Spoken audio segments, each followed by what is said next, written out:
আজকে ডিমের ঝোল রান্না করছি। এই যে ডিম ভাজছি, আলু না, ডিমকে ভাজছি। এবার মশলা দেব, পেঁপে আলু দিয়ে করব।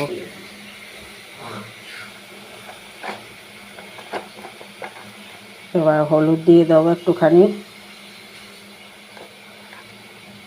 নুন দিয়ে দেবো, লঙ্কা গুঁড়ো, জিরা গুঁড়ো অল্প একটু দিয়ে দিই।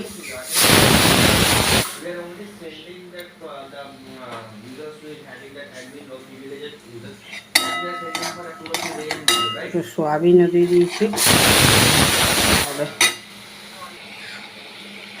পেঁপে আলু সয়াবিন সব দিয়ে দিয়েছি।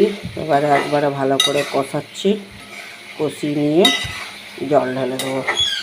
বেশি মশলা দিইনি, অল্প মশলা দিয়েই করছি। ডিমের ঝোল কমপ্লিট হয়ে গেল। এই দেখো, আলু কোনো কিছু একদম বেশি করে গলাইনি। আলু, ডিম, এই যে সয়াবিন, এই যে পেঁপে,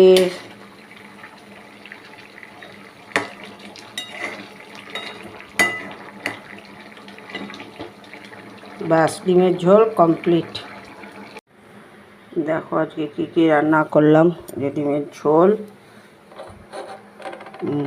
ডাল, মুসুরির ডাল চাপ চাপ করে, আর এই যে নেনুয়া ভাজা আর আম সাথে, বাস এইটুকুই রান্না করছি, আর কিছু করিনি। তাহলে ভিডিওটা এবার রাখছি, আবার পরে তোমাদের সঙ্গে দেখা হবে। Tata bye.